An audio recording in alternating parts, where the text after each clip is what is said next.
What's up, Mitten Squad? My name is Paul and welcome back to another top 10 video. In this video, I'll be going over 10 more things you didn't know about Fallout New Vegas. Number 10. Ulysses was originally going to be a companion, but was cut from the final version of the game and then put back in for the Lonesome Road DLC as the main antagonist. This would have made him a Legion-sympathetic companion and would help explain Legion backstory elements, as there wasn't much Legion support from any of the other companions, who would have also reacted strongly to the NCR Legion conflict and the player's role in it, acting as a sounding board when possible. Number 9. On the eastern part of Camp Searchlight, you can find a church with an accessible basement.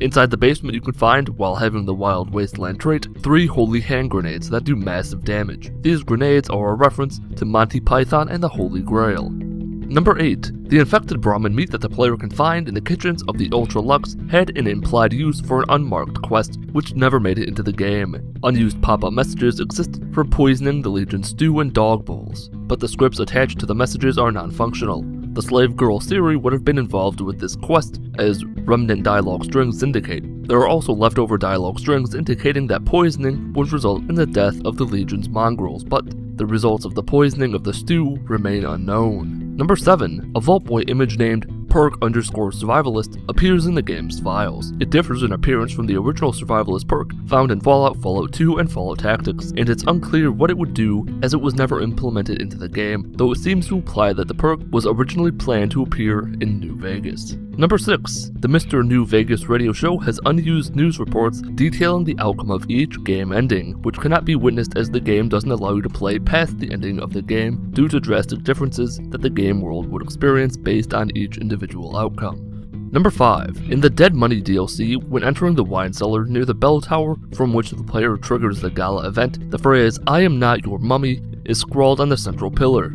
This is a reference to the ghost masks and the 2-part episode of Doctor Who, The Empty Child and The Doctor Dances. Number 4. The text on Joshua Graham's pistol, "A light shining in darkness," is Greek and reads this,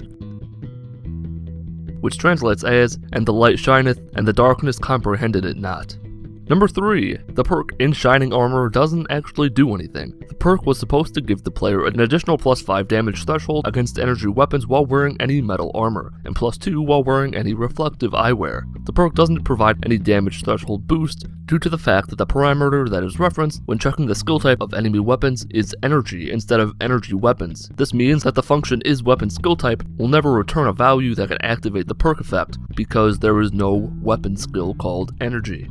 Number 2. Dennis Crocker was originally going to be Caucasian, but his lines were voiced by a non-Caucasian voice actor, so the developers changed the character's appearance accordingly. His original design could still be seen on the playing cards included with the collector's edition of Fallout New Vegas. Number 1. A cut note in the game suggests that there would have been another way to finish the quest My Kind of Town, which involves finding a new sheriff for Prim. Based off the notes, it's likely that it would have involved talking to various members of Prim and convincing them to sign a petition allowing NCR to send a new sheriff to Prim. Here is one of the cut notes. "We, the undersigned, do hereby agree for Prim to become full participants in the new California Republic. We accept that we will follow all of the NCR laws and regulations and support them in all wartime efforts. This petition has all 5 required signatures and can now be returned to Hayes." Alright, that's going to do it for this top 10 video about Fallout New Vegas. If you enjoyed the video or learned anything, leave a like. Leave a dislike if you didn't enjoy the video or didn't learn anything. Leave a comment if you have any suggestions for any future top 10 video about any game or game character. Follow me on Twitter at Mitten Squad, and have a wonderful day.